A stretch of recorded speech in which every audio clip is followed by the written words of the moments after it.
Cellar dwellers for years in the NBL, the Melbourne Tigers have come out blazing this season and are currently in 4th position on the table. Their opponents tomorrow night are not enjoying their year at all. The Falcons are at the bottom. But for the fans, the match should be a ripper. Michael Johnson and Jerry Everett are the high scorers for the Falcons, while their main role may be to blot out superstar super shooter Andrew Gaze.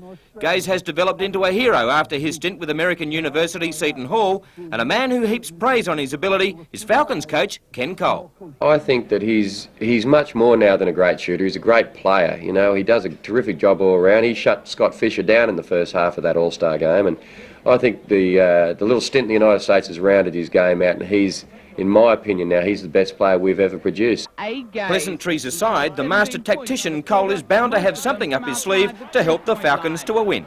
Well, we've always been, Lindsay and I go back a long way, and there's never been anything other than a very competitive rivalry. So, yeah, we've got a few things that we think we can beat them with. For centre Bill Jones, whose personal form is improving every week, he's very confident the Falcons can knock off the high-flying Tigers. Yes, we're very confident we can win because we've been practicing really well the last 2 weeks and whatnot, and we're looking forward to the second half of the season being a turnaround for us.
Intimidation and a lot the of Lions good hard wrapped work. up the series Like decider yesterday with a well-deserved 19-18 win. Strong forward play by the Brits in short possession for the most part of the game. However, when they arrived in Newcastle today, many of them were feeling the effects of a hard physical game. Sporting mascots, the Cooper hats and boomerangs, the side will rest up tonight before a team barbecue and training run Monday and Tuesday.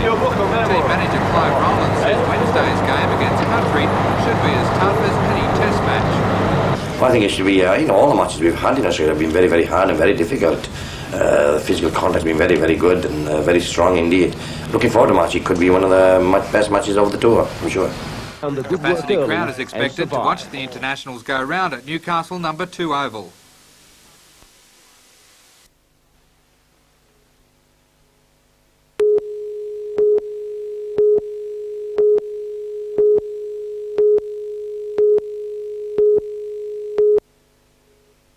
Islands and nations. Stephen Loosley was in Newcastle today to add some political weight to a statement of support for AWS adopted by the local ALP rank and file last week. The statement fully endorses the AWS consortium and totally rejects the offer by rival Victorian tenderer Aggregate to build 5 vessels in Newcastle. The Aggregate bid mustn't be seen in the context of being good for the hunter compared to the AWS bid. There is nothing particularly new about the ALP formally supporting AWS. It's been doing so for months. However, with the announcement of the winner just weeks away, Mr Loosley says reasserting that position is more important than ever. In politics, your campaign should reach peak momentum at the best possible time just prior to the decision being made. The Frigate tender has in fact placed the New South Wales Labor Party in a rather uncomfortable position. It admits that a win for AWS is bound to look good for the Greiner government, but at the same time it can't afford not to back the local contender, especially here in Newcastle. In fact, the ALP thinks it's done such a good job of supporting the Newcastle consortium that the State Secretary now equates an AWS win with a Labor government next election. I think a successful bid by the hunter will also have an impact at state level, and we'll see some of those seats that we lost on the 19th of March coming back to the ALP and forming that important basis for the formation of a Carr Labor government in New South Wales. Alan Morris plans to present the declaration of support to Prime Minister Hawke on Wednesday when the backing of 150,000 Hunter residents travels to Canberra in the form of the Frigates for Newcastle petition. The signature bus and a delegation of locals leave for Parliament House tomorrow morning. Ross Hampton, NBN News.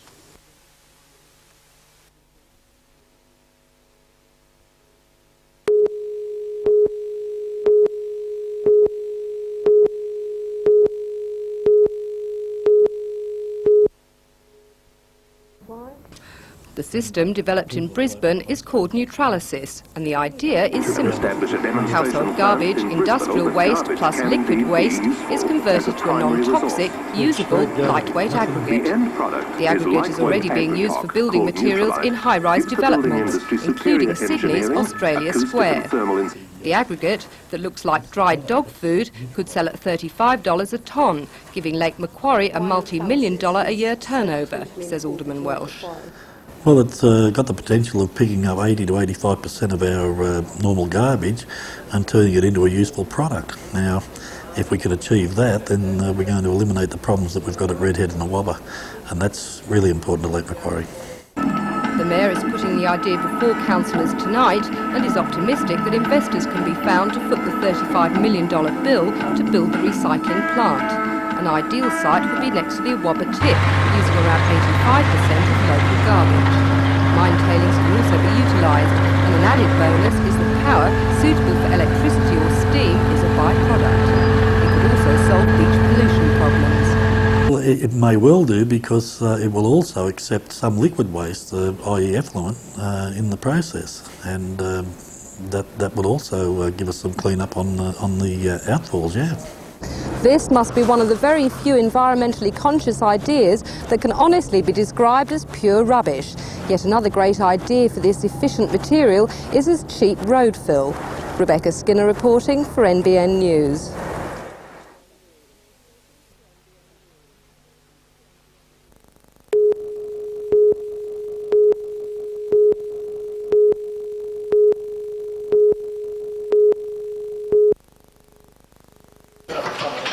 Today, the Professor, a former world champion bodybuilder who still works out daily and writes extensively for sports magazines, was quoting figures from an American survey indicating 1 in every 15 male students in high schools is using steroids.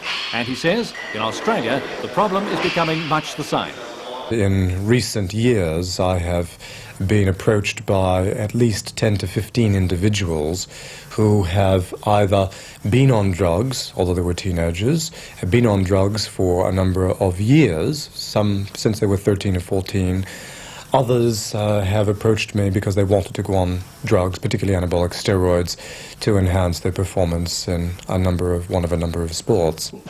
Professor Lara has campaigned vigorously to provide alternatives to drugs, but now sees the only way to reverse the trend is to educate young people about the dangers of drug taking, to change attitudes and to redefine society's goals. Part of the difficulty is that we have as a society been led very much to look for the magic bullet, the quick fix, instant relief as a way of doing things. We've inculcated that as a pattern in our lifestyle. So it becomes very difficult then to condemn the use of drug taking in sport when in fact young children see their parents taking drugs of a variety of kinds, including tobacco and alcohol, to do other sorts of things. The Professor hopes the Congress from August the 22nd to the 25th in Newcastle will get people talking about the issues and make informed recommendations to the Australian Olympic Committee.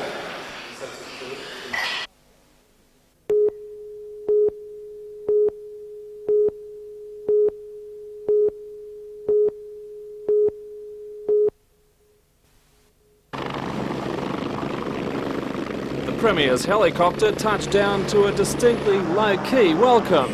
The real reception was at Lake Macquarie City Council, where local community groups jostled to present their particular grievances. Among them, members of the Save Green Point Committee, others objecting to septic tank pump-out charges, and yet more residents opposed to longwall mining. Do you think this kind of protest is going to do much good? We hope so. We sincerely hope so. There's a few of us here supporting it. Well, this helps to bring the message across. We hope he listens to us, but he won't come out and talk to us. Some ministers did meet the people. Virginia Chadwick braved the crowds.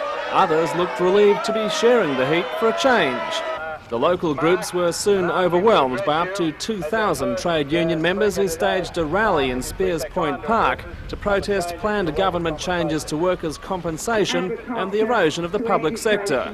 Power workers and state rail employees were prominent in the gathering, which embarked on an orderly march to the council chambers. Once again, Mr Greiner proved just as elusive, despite rowdy appeals for a face-to-face confrontation.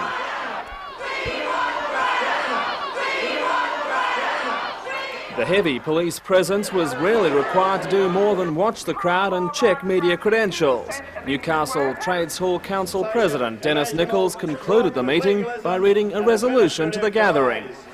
We call on the New South Wales Labor Council, provincial Labor Councils, all New South Wales unions and social welfare organisations to coordinate an industrial strategy linked to the electoral campaign to ensure the Greiner government is a one-term government.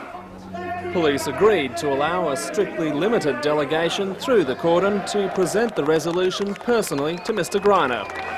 While cold and hunger thinned the ranks of the protesters, a solid core, many bearing LCOM placards, remained behind for one glimpse of the Premier. Eventually, however, they were forced to call off the vigil, but if it was any consolation, the protest didn't go unnoticed by cabinet members deep inside the building.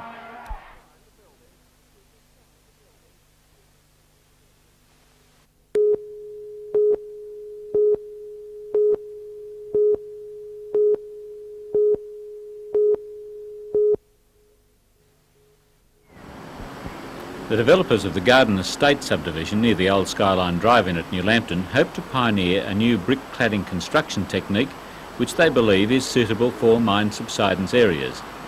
All 53 blocks in the subdivision are subject to a covenant that houses be built only with steel frames clad in lightweight Empire brick. But the new technique is still subject to Mine Subsidence Board approval. When reports suggesting the board had already given that approval appeared in a weekend newspaper, the Subsidence Board moved quickly to clarify its position.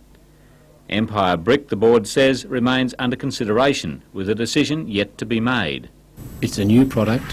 It hasn't been used before in boards areas as classified as what we term a lightweight material. It is basically a building system, a new building system on the market that can be used either as a cladding or in new construction, and as such it can only be used in mine subsidence districts if the board has approved it. The developer has since acknowledged that its agent's comments were premature, but points out that the covenant on the land provides for a full refund to all buyers if Subsidence Board approval for the Empire brick is ultimately refused. The board, which is likely to consider the matter at its meeting tomorrow night, is well aware of the implications for future construction in other subsidence areas. If it grants approval, such a decision could set a precedent, establishing a place for the brick veneer lookalike process throughout the region. Over the existing or new.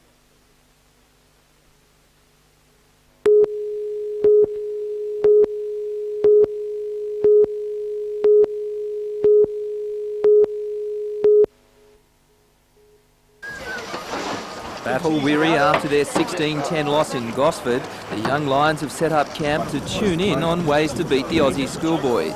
Coach Dave Wright decided against a planned workout today, settling on a light-hearted run at the ISC. The players, all under 19 years of age, have won 4 out of 5 matches, proving to be a classy outfit. At 17, fullback Gary Connolly, the youngest member of the squad, is almost a hardened veteran. In April, playing for St Helens against Wigan in the Wembley Grand Final, the teenager mixed it with international players Ellery Hanley, Andy Gregory and New Zealand's Kevin Iro. Gary Connolly's made a great tackle there. I think he's injured himself quite badly there, but he's come up with a great tackle. I bet he wished he could have done that earlier in the game. It was very tough, the toughest I've ever played, and as you can tell, being so young, it's just something I've always wanted to do. A new challenge this Saturday, playing for the pride of his country. I think it'll be close, but I think we could just beat them because we've got some good talent in the side. I think we can take them on, and we've got some tremendous backs, and we've got a pack that can look after itself and asks no quarter and gives no quarter. Any predictions? A win for the Great Britain side.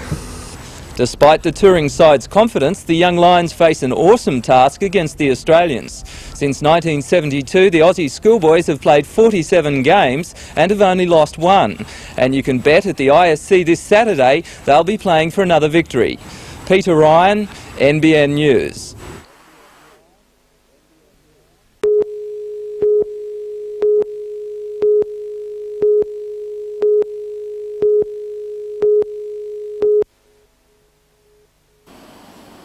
If you were sitting at home feeling lazy and sorry for yourself, you now have no excuses.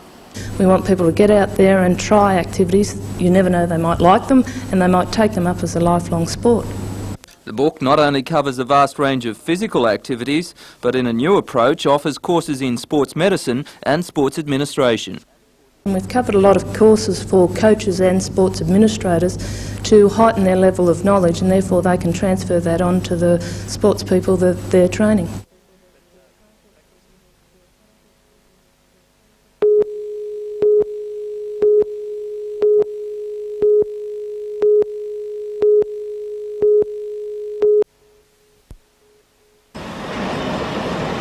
Rail workers are already familiar with the Booz Allen inquiry commissioned by the government to report on the viability of the state rail service. Employees appeared to reluctantly agree that the SRA had to take drastic steps to overcome economic doldrums which are costing the taxpayer $3 million a day.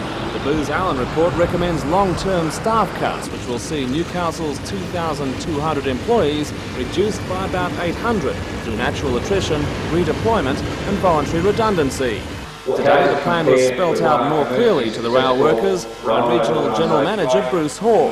In a rush towards efficiency, the first 350 positions will be abolished within 12 months. At the same time, plans will be drawn up to make unprofitable country passenger and freight services more economical. Mr. Hall says the move won't mean a cut in services. State Rail is not in the business of cutting back services.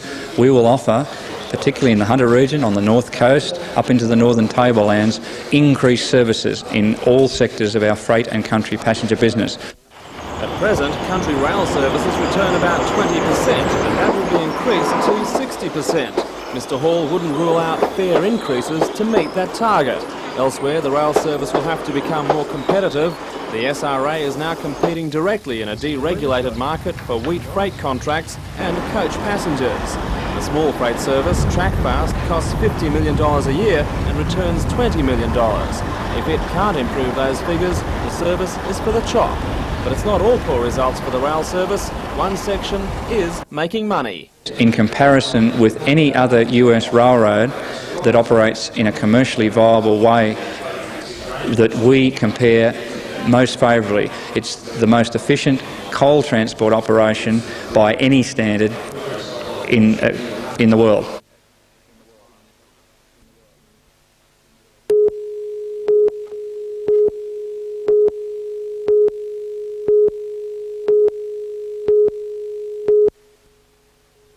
Okay, when I come through, I'll pan you around to the right, okay? Yep. Lovely.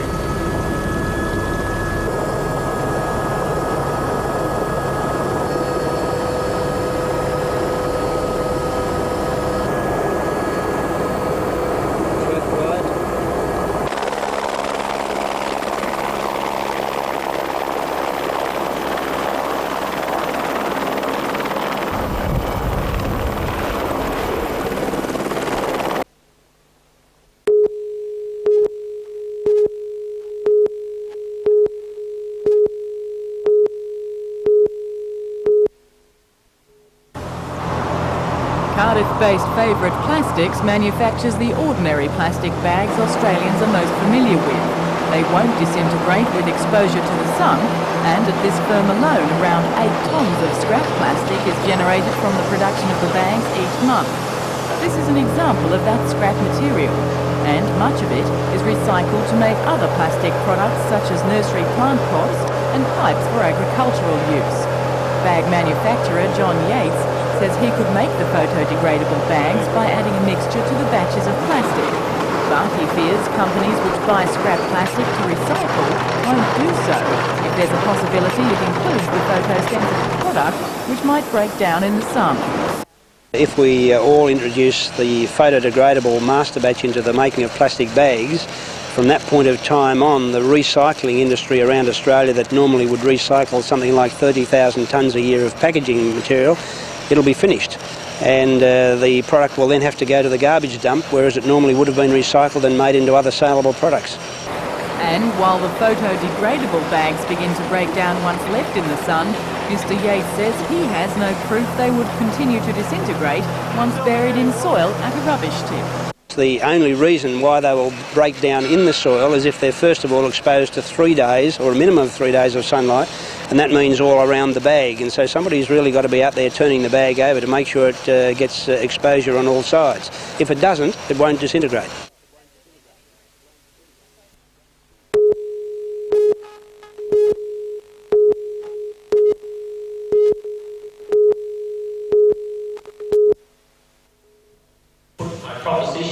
In Newcastle, around 200 teachers heard Federation President Phil Cross slam the Greiner government's cuts to the public sector. A similar message was the theme of 5 other meetings organised by teachers across the state. The Federation's concerns centre on the Scott report, cuts to ancillary staff and fears of increased class size and less face-to-face teaching hours.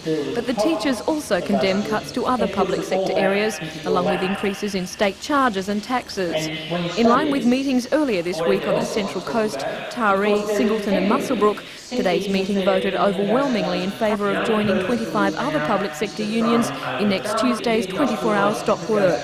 Well, on the day of outrage, in the major country centres like Newcastle, there will be a rally of public servants from all 26 unions involved, and in Sydney there will be a major rally focused on the reconvening of Parliament. Public services are likely to grind to a halt next Tuesday, with unions estimating support from up to 50,000 public sector workers. And for example,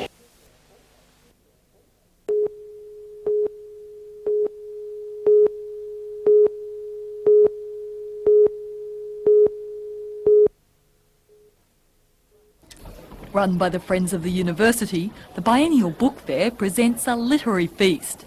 Thousands of second-hand volumes, all for sale and sorted into 40 diverse categories.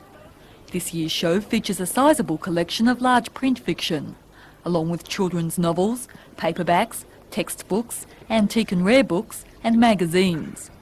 Thousands of people, all in search of a good read, have visited the fair this weekend, with organisers reporting record sales.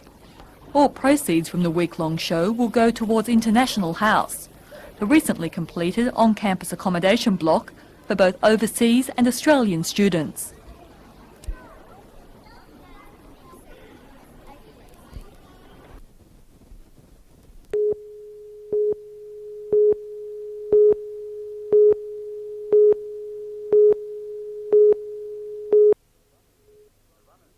The runners stretched across the width of Industrial Drive, setting a cracking pace from the start.